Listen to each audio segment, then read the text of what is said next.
Menteri Pariwisata dikatain bodoh apa segala. Ini ada videonya. Saya menangis ngeliat Ibu Menteri dikata-katain. Pak Bahlil Menteri Menteri SDM. Beliau biar gimana pun kan ketua umum Golkar yang masanya banyak.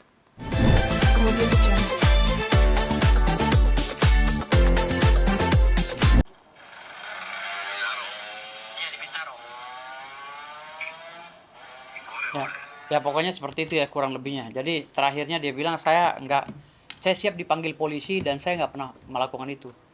Tapi konsekuensinya kalau beliau dipanggil polisi dia akan lapor balik siapa saja yang menuduh gitu. Jadi polisi juga memberikan surat panggilan, ya, dia akan lapor balik siapa saja yang menuduh kan. Kalau hak pemeriksaan juga polisi mempunyai kekuatan hukum. Tapi yang menuduh mengkait-kaitkan sepatu putih itu dengan sepatu putih yang melakukan teror itu pasti akan dipermasalahkan oleh kami gitu loh. Jadi kalau memang mau menuduh, akurasi buktinya harus benar-benar jelas. Jangan sampai hanya tuduhan cocok logi gitu. Karena sudah ada 7 orang yang saya laporkan hari ini, termasuk di Jedoni. Jadi di Jedoni, Salim Doer atau Salim Wijaya, Debi Ceper, lalu ada beberapa akun juga, termasuk Presiden Netizen dan lain-lainnya. Itu 7 sudah saya laporin di Polres Tangsel. Dan saya nggak main-main. Jadi saya bilang, saya nggak tahu ya, kok bisa mereka itu jadi menghardik saya, mencaci maki saya, dan saya sebelumnya nggak kenal mereka. Dan saya nggak tahu akun mereka awalnya. Tapi ketika mereka awalnya ini memaki saya, si DJ Doni memaki saya dengan kata-kata yang, maaf ya, tai, goblok. Salim Doer juga tahu-tahu memaki saya, King Jower memaki saya dengan kalimat, loh ini siapa sih sebenarnya?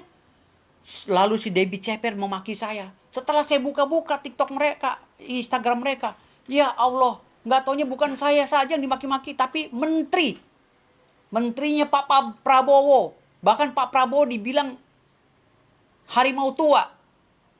Pak Prabowo dibilang kucing tua. Ibu Menteri Pariwisata dikatain bodoh apa segala. Ini ada videonya. Saya menangis ngeliat Ibu Menteri dikata-katain. Pak Bahlil Menteri Menteri SDM. Beliau biar gimana pun kan ketua umum Golkar yang masanya banyak. Dikata-katai oleh mereka dengan kalimat yang nggak pantas sebenarnya. Miris saya. Lalu ketua PAN, ya Bang Julhas, dikata-katain, termasuk si yang ke Aceh pakai rompi itu siapa? Feral. Dikata-katain sama mereka dengan kalimat yang enteng-enteng aja, goblok, tolol, tai, bangsat, monyet. Ini kan kalimat yang nggak pantas. Kritik boleh mengkritik pemerintah, tapi jangan ngata-ngatain Pak Prabowo kucing tua, ya jangan ngata-ngatain Ibu Menteri bodoh, tolol, jangan ngatain Pak Bahlil dengan kalimat yang nggak jelas, ya kan? Jangan ngatain Pak Julhas yang ini. Saya nih jujur, ya saya orang kritis. Tapi kalau sampai ngatain kalimat kebun binatang, kotoran ke pejabat, janganlah bos, mereka lagi kerja. Ini Ibu Menteri loh, Ibu Menteri siapa namanya yang cewek itu? Dikatain dengan kalimat yang gak pantas. Ini saya mau menangis. Jadi maksud saya, udahlah, kalian tuh boleh mengkritik tapi jangan kayak begitu gitu loh. Pakailah adab. Tuh, boleh mengkritik, siapa sih yang larang mengkritik? Boleh, tapi jangan kayak begini. Contoh. Lihat MBG tetap ada saat siswa libur Nataru. Terus siswanya disuruh ambil di sekolah katanya. Tai. BGN tai. BGN tai. Ketua BGN tai. Ketua BGN bukan tai, bukan kotoran. Ketua BGN-nya ketua. Emang bener-bener ya, jongos Pak Presiden. Kagak ada yang becus. Ya. Dari penyaluran bantuan sampai komunikasi ke masyarakat. Semuanya amburadul. Jadi gini, pusat itu udah nyiapin dana siap pakai 1,6 T buat bencana di Aceh. Kacung-kacungnya menteri-menterinya Pak Prabowo katanya nggak ada yang becus. Kerjanya nggak ada yang becus. Dari mulai awal ini bencana, baru mulai 1 hari mereka udah koar-koar ngancurin kabinetnya Pak Prabowo. Ini yang nyuruh siapa nih, manusia terlalu berani banget, siapa di belakangnya? Dari mulai 1 hari loh, Pak Prabowo itu bukan sangkuriang yang harus bikin candi 1001 candi satu malam. Gitu loh. Bukan Sangkuriang yang sedang jatuh cinta dengan Kak Dedes. Pak Prabowo itu hanya orang biasa. Dituntut untuk cepat. Bongkar. Apanya yang bongkar?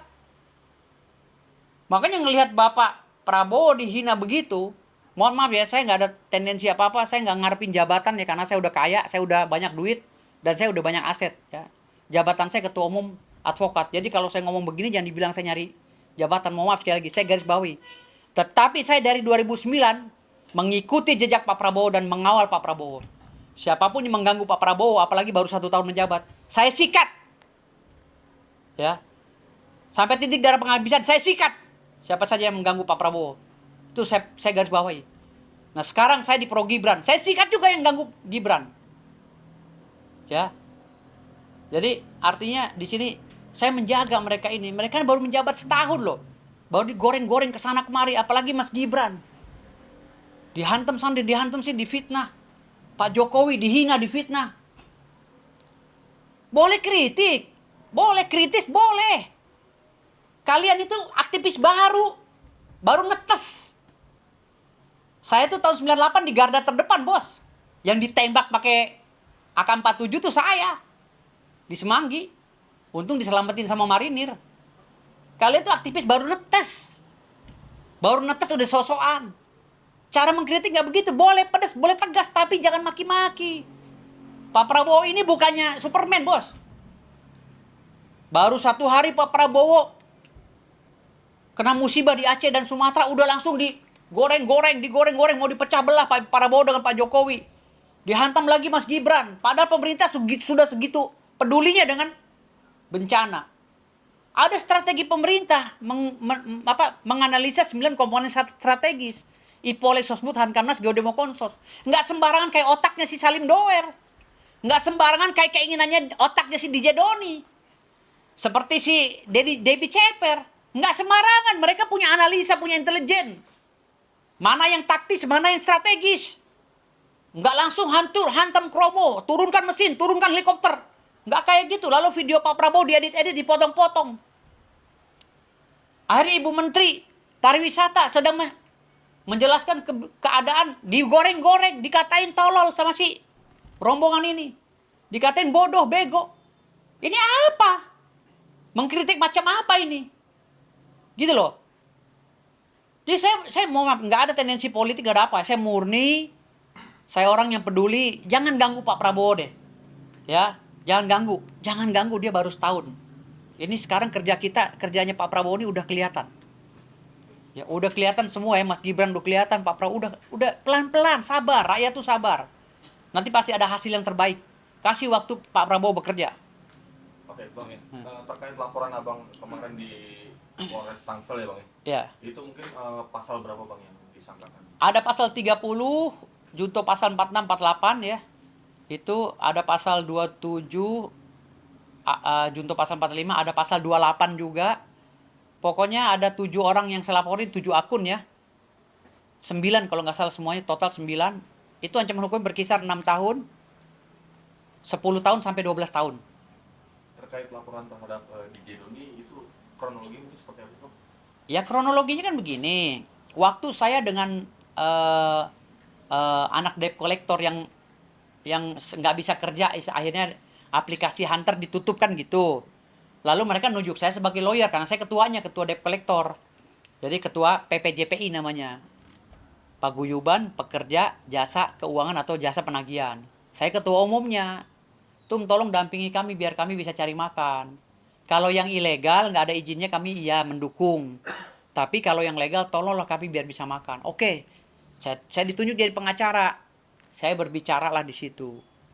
Ya kan? Saya telah menjadi pengacara. Tahu-tahu ya, saya lihat kok banyak orang yang mau jokin debt collector secara general. Boleh ya menjustifikasi si A ini merampas motor di jalan begini. Itu benar, kami dukung. Kalau ada yang merampas motor di tengah jalan tanpa surat yang lengkap, tanpa somasi, tangkap. Berarti mereka ilegal. Walaupun mereka ngatasnamakan debt collector. Karena debt collectornya ada yang izin, ada yang resmi, ada yang enggak. Tetapi jangan generalisir dong. Nah akhirnya pada saat itu saya melihat ada akun yang pakai foto polisi. Namanya Kombes Manang Subekti. Saya pikir dia itu polisi TikTok yang sering nipu-nipu cewek itu loh, yang cewek-cewek apa yang di luar negeri yang TKW apa segala itu yang ditipu-tipu pakai baju polisi gitu. Saya pikir dia itu polisi bodong tadinya gitu loh. Akhirnya saya sindirlah dia.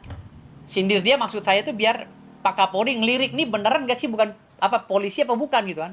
Saya sindir, saya bahas begitu kan. Lalu muncullah dia, ternyata setelah rame ini saya dimaki-makilah sama si DJ Doni. Dengan kata-kata, ya tadi saya bilang tadi, tai, goblok, apa segala. Loh, saya bilang, nih siapa nih DJ? Gitu loh. DJ siapa nih? Ya kan? Bukan DJ Doni, siapa sih? Salim Doer. Salim Doer. Si DJ Doni masalah yang saya bilang siapa yang ganggu Prabowo dan Gibran akan saya sikat. Dia ngatain saya, tai, apa segala itu gitu loh. Lu mau sikat gue, lu mau sikat gue. Kata dia kan gitu. Lah, yang mau nyikat lu siapa? Kan saya bilang, kita rakyat, sebagai rakyat ini, pendukung presiden dan wakil presiden, menjaga presiden dan wakil presiden, agar negara ini tentram. Siapa saja mau ganggu mereka, ya kan wajib dong dijaga oleh rakyatnya. Masa kita mau biarin kayak presiden Venezuela ini yang ditangkap oleh Amerika, rakyatnya diem aja. Berarti NKRI-nya mana kan gitu. Justru kita ini karena terima kasih pada negara, presiden dan wakil presiden kita jaga. Dianggapnya si DJ Doni yang yang salah tafsir ini, dianggapnya saya nantang semua orang.